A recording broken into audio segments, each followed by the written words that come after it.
The 1970s and 80s marked a significant turning point for Hollywood.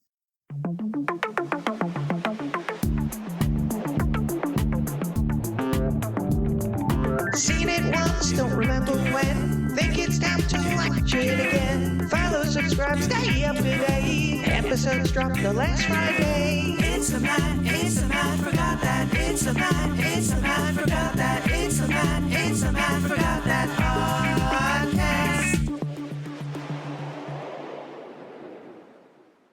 Welcome to the Matt Forgot That podcast, the place to recollect and reminisce. I'm your host, Matt Seroski, filmmaker, film fan. Each episode, I'm going to rewatch and review a movie or TV pilot that I've seen before but don't quite remember. It could be a blockbuster, critic's choice, or cult classic. To join in on the conversation, follow me on Twitter, Instagram, and Facebook at Matt Seroski. You can subscribe to my YouTube page where I'll post videos and clips from the show. If you have any opinions on what I've reviewed, or want to share your own trip down memory lane, use the hashtag MattForgotThat on social. Before we start, the modern film landscape is dominated by a few key movie franchises that have reshaped Hollywood's creative, financial, and cultural landscape. These franchises have not only become multi-billion-dollar enterprises, but also set the tone for how movies are produced, marketed, and consumed. While these films dominate the current box office, franchises are not a recent phenomenon. From the early days of cinema, franchises have played a central role in shaping Hollywood's approach to both film production and distribution. While the term is a relatively modern concept, the roots of franchising can be traced back to the early days of Hollywood. During the silent film era and into the golden age of Hollywood, film studios often created series of films that capitalized on popular characters, genres, or themes. These serials were short, episodic films shown in theaters, often as part of a double feature. Audiences returned each week to see the next chapter in the ongoing adventure, creating a franchise-like model even before the term existed. In the 1930s and 40s, studios began to understand the importance of stars and recurring characters, which laid the groundwork for franchises. The Charlie Chan and the Thin Man series are examples of recurring characters who appear in a series of films, capitalizing on the popularity of established leads. After World War II, the movie industry saw a shift towards genre-based franchises, particularly in the realm of horror, science fiction, and adventure. The rise of television and the need to draw in audiences back to theaters created a demand for spectacle-driven films and recurring characters. Universal Studios' classic monster movies such as Frankenstein, Dracula, and The Mummy launched ongoing film series that established horror franchises. These films often featured iconic monsters played by the same actor, which helped develop a franchise model focused on recurring characters and mythologies.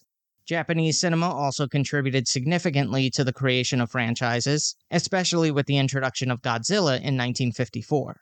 This kaiju series grew into a multi-decade franchise spawning sequels, spin-offs, and international remakes, showing that a single concept could sustain multiple films over time. The James Bond franchise, based on the novels by Ian Fleming, began in the early 1960s with Dr. No. Bond's appeal was based on a charismatic lead, thrilling action, and exotic locations. The 1970s and 80s marked a significant turning point for Hollywood as filmmakers embraced blockbuster filmmaking with the success of Jaws, and the concept of the franchise became central to the industry. Major studios recognized the economic potential of ongoing series, leading to the development of some of the most influential franchises in film history. With its expansive universe, memorable characters, and state-of-the-art special effects, Star Wars demonstrated how a franchise could evolve beyond the movie theater to include toys, television shows, video games, and comic books. Indiana Jones became a perfect example of a successful blockbuster franchise, combining episodic storytelling with global appeal. The 1980s also marked the rise of superhero franchises, with the success of Superman and Batman. These films brought comic book characters to the big screen with mass appeal, paving the way for the modern superhero film industry. James Cameron's The Terminator and its sequel showcased the potential for action and sci-fi franchises, blending special effects with strong character arcs and philosophical themes. By the 1990s, the movie franchise model was firmly entrenched in Hollywood. Studios began focusing almost exclusively on blockbuster films with franchise potential, leading to the creation of a shared universe, sequels, reboots, and spin-offs. The Marvel Cinematic Universe, launched with Iron Man, revolutionized the concept of shared universes and interconnected storytelling. Each film builds on the others, and characters from separate films cross over in ensemble blockbusters like The Avengers. The MCU set the template for successful franchise building in the digital age, where cross-promotion, fan engagement, and serialized storytelling are key components of the franchise model. The history of movie franchises in Hollywood demonstrates the evolving nature of the entertainment industry. From early serials to modern blockbusters, franchises have shaped the cinematic landscape, influencing production techniques, audience expectations, and the global film economy. As Hollywood continues to evolve, the future of movie franchising will depend on its ability to adapt to new technologies, diverse voices, and changing audience preferences. The key will be balancing the commercial potential of franchises with the innovation and originality that has historically been at the heart of great cinema. On to the main attraction. Each review will end with a ranking out of 5 stars. 1 star is skip it, 2 stars watch at your own risk, 3 stars standard fare, 4 stars worth checking out, and 5 stars must see. Now, if I give a title 5 stars, it doesn't mean I'm comparing it to Casablanca, Jaws, or Seinfeld. I rank titles based on other movies or TV series in that genre and at that time period. In this episode of the podcast, I'm rewatching and reviewing Police Academy from 1984. It was the featured directorial debut of Hugh Wilson, who helmed Western Rustler's Rhapsody, dramedy Guarding Tess, divorce comedy The First Wives Club, and rom-com Blast from the Past. He won a Primetime Emmy Award for Outstanding Writing in a comedy series of Frank's Place. The screenplay was co-written by the director, Neil Israel, who scribed comedies Bachelor Party, Moving Violations, Real Genius, and Look Who's Talking To, and Pat Proft, who penned comedies Hot Shots, Mr. Magoo, and unintended comedy, The Star Wars Holiday Special. The cast of Police Academy brought together a diverse and talented group of actors, each contributing to the film's blend of slapstick comedy and lighthearted humor. The role of Carrie Mahoney, a rebellious troublemaker who ends up at the Police Academy, is played by Steve Guttenberg. His career took off in the early 80s, with breakout roles in films like Diner, directed by Barry Levinson, which gave him recognition as a versatile, likable actor with comedic and dramatic range. However, it was his starring role in Police Academy that catapulted him into the spotlight, helping establish Guttenberg as the quintessential everyman, and making him one of Hollywood's most bankable comedic stars. The success of Police Academy led to a string of popular films in the mid to late 80s, including Short Circuit, where he played the role of a technician who befriends a sentient robot, and Three Men and a Baby, which was one of the highest-grossing films of the year, leading to sequel, Three Men and a Little Lady. As the 90s progressed, his roles became less frequent in major blockbusters, but still had his hits with lower-profile projects The Big Green, It Takes Two, and Zeus and Roxanne, before transitioning to television with arcs on Veronica Mars, Ballers, and The Goldbergs. Guttenberg's performances were characterized by his lighthearted charisma and relatability, qualities that endeared him to audiences. He maintained a steady presence in Hollywood, and his contributions to the comedic landscape of the 1980s and 90s remain an enduring part of pop culture. Most recently, during the California wildfires, he stayed behind to move cars that people had left in the middle of the road, which prevented firefighters and fire trucks from getting through. I know Hollywood gets a bad rap, but with all the devastation this natural disaster has brought on, it's good to see that there are decent people like him volunteering to help in whatever way he can. And I encourage anyone listening to go online and donate what you can, either monetarily or physical items like food, medical supplies, etc. While these are affluent neighborhoods, these are still people who have lost everything, and every little bit helps.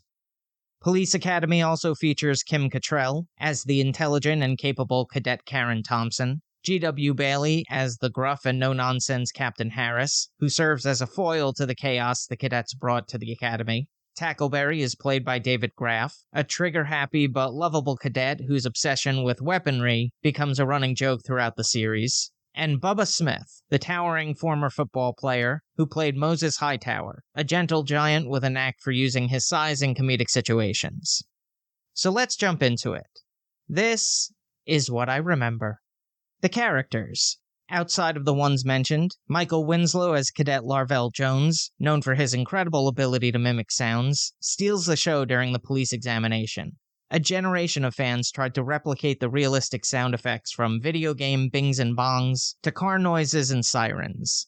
Marion Ramsey brought the shy and soft-spoken Officer Laverne Hooks to life, whose high-pitched voice and eventual confidence gave her character a unique charm, especially when she yells, "Don't move, dirtbag."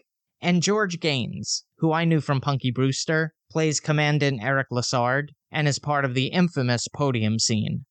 Now I'm heading off to rewatch the movie.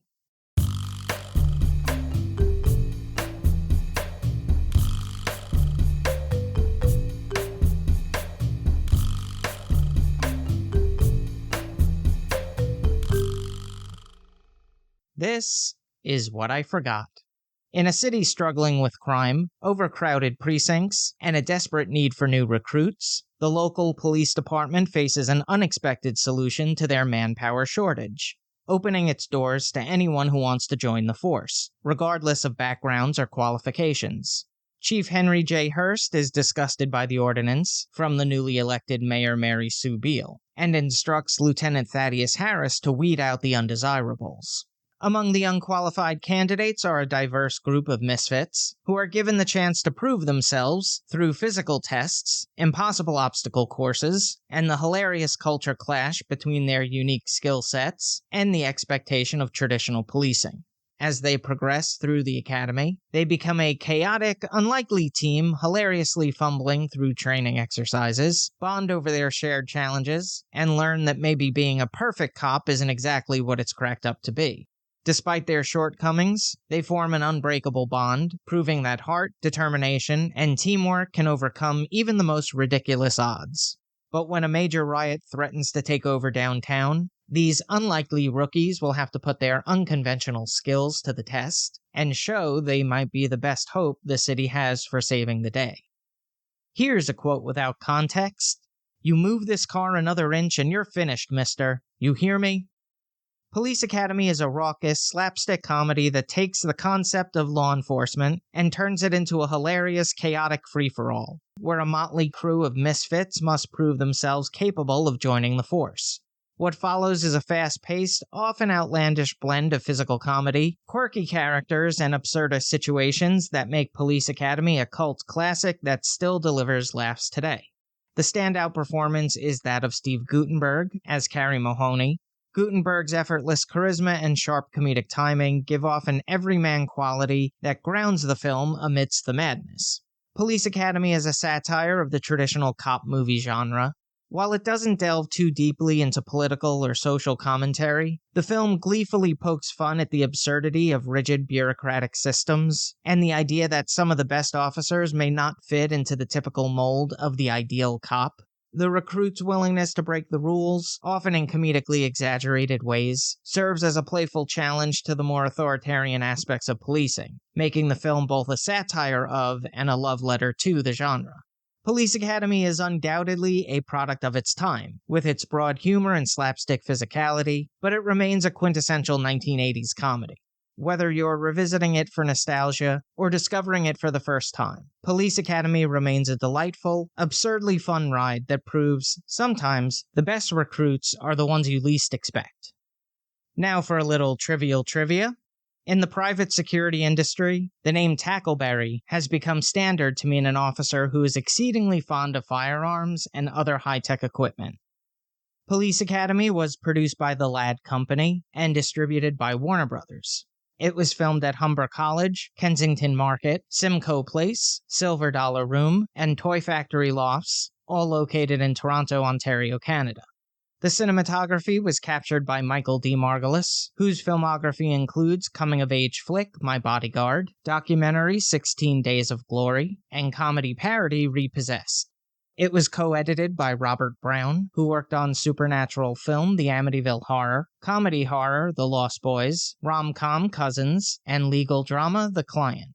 And Zack Steinberg, known for action comedy Speed Racer, military sci-fi flick Ender's Game, and won an Oscar for Best Film Editing of The Matrix.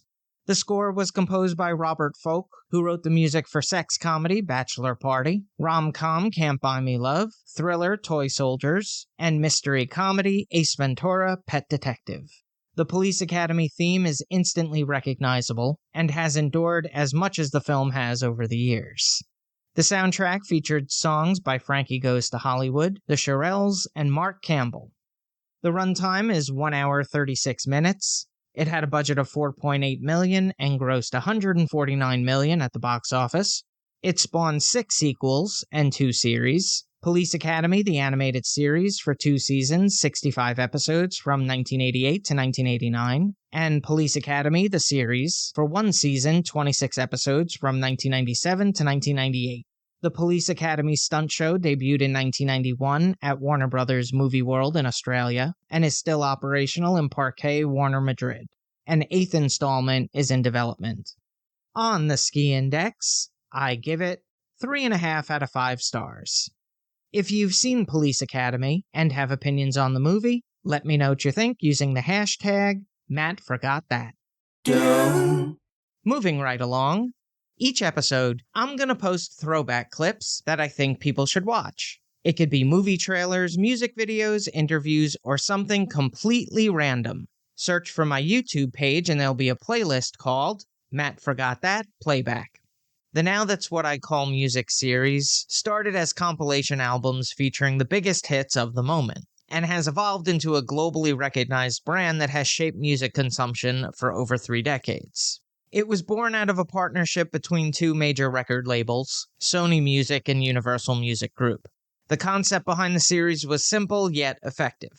Bring together the most popular chart-topping singles of the moment into one convenient, easily accessible compilation. This was at a time when people were still buying physical albums and singles, and the idea of a compilation album that could deliver a snapshot of the current musical landscape became an instant success.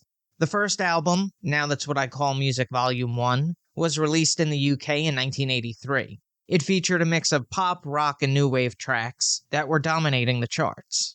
In the US, the series launched in 1998, introducing a broader audience to the Now series and solidified its place in pop culture. The albums also kept pace with technological advancements. In the early days, Now was primarily available on CD and cassette. But as digital music formats took over, the albums began to be released on iTunes and other online platforms. The advent of streaming further transformed the way people consume music, but Now remained relevant by releasing digital editions and continuing to offer compilations in physical format for collectors. Beyond its role in music consumption, the Now series became a cultural touchstone. For many people, a Now album was an essential part of their music collection. The album covers, typically featuring bold, colorful graphic and iconic logos, became instantly recognizable. The brand's association with the biggest hits of each era made it synonymous with mainstream music culture. The albums became the definitive record for the most popular songs of a particular time, which made them indispensable to those who wanted to stay up to date with current trends. Whether you're a nostalgic fan flipping through the pages of the albums, or a newer listener discovering the hits of decades past, Now That's What I Call Music continues to stand as a testament to the ever-changing yet ever-consistent nature of popular music. I've selected a couple of clips of some of the biggest music videos from days of yore. They're all available in the Matt Forgot That Playback playlist on YouTube. Check it out. Now it's time for the recommendation. Yes, that's the word recommendation with Matt in the middle. I'm going to end each podcast with my own recommendation of a movie or TV series. Today I'm talking about Beverly Hills Cop. It tells the story of Detroit cop Axel Foley, the fast-talking, street-smart detective with the uncanny ability to solve cases, though often through unconventional and sometimes illegal methods. When his best friend from childhood, Mikey Tandino, is murdered, Axel's instincts tells him that Mikey's death is more than just a random act of violence.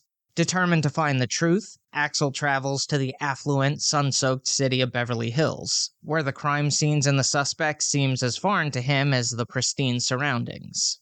Unfamiliar with the high society world of Beverly Hills, Axel clashes with the city's refined police department, who want him to leave town as soon as possible. but Axel's relentless pursuit of justice and knack for breaking into secure places quickly proves too much to ignore. With the help of two skeptical Beverly Hills detectives, Sergeant John Taggart and Detective Billy Rosewood, Axel uncovers a large conspiracy involving a powerful criminal syndicate led by a suave, yet ruthless businessman, Victor Maitland. It stars Eddie Murphy as Axel Foley. Coming off the success from Saturday Night Live and stand-up special Delirious, he effortlessly blends sharp humor with charismatic energy, which helped elevate the film into a beloved action comedy classic. It also features Judge Reinhold, John Ashton, Lisa Eilbacher, Ronnie Cox, Stephen Burkhoff, and Paul Reiser. Bronson Pinchot has a scene-stealing role as art gallery employee Serge, standing toe-to-toe with Eddie Murphy and delivering the laughs. It was directed by Martin Brest, who was nominated for 2 Academy Awards for Scent of a Woman for Best Director and Best Picture. It was co-written by Daniel Petrie Jr. and Danilo Bach. They would be nominated for Best Writing, screenplay written directly for the screen for this movie. The soundtrack for Beverly Hills Cop plays a crucial role in defining the film's high energy and vibrant tone, seamlessly blending electronic, rock, and pop influences to create a memorable audio backdrop. The standout track, Axel F., composed by Harold Faltermeyer, became an iconic symbol of the film and remains synonymous with its protagonist, Axel Foley. The catchy synth-driven instrumental captures the essence of the film while also reinforcing the 1980s cultural zeitgeist.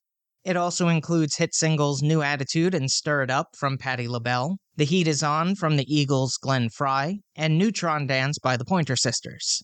The soundtrack would win the Grammy Award for Best Score Soundtrack for Visual Media. Beverly Hills Cop is a high-octane action comedy that blends sharp humor, thrilling action sequences, and Eddie Murphy's charismatic performance to create a classic fish-out-of-water story.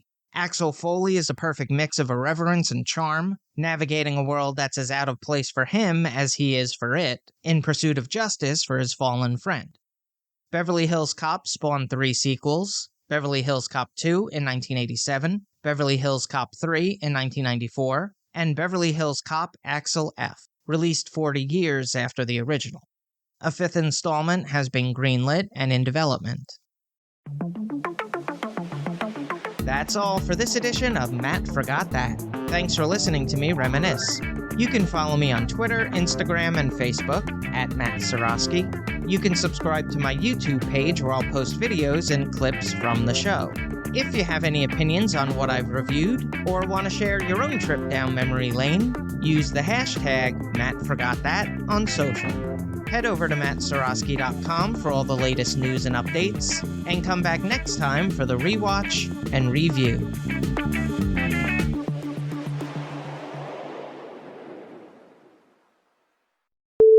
A generation of fans tried to replicate the realistic sound effects from video game bings and bongs to car noises and science. What follows is a fast-paced, often outlandish blend of physical comedy, quirky characters, and absurdist situations that make Police Academy, whose filmography includes coming-of-age flick My Bodyguard, documentary, I forgot how to say documentary for a second,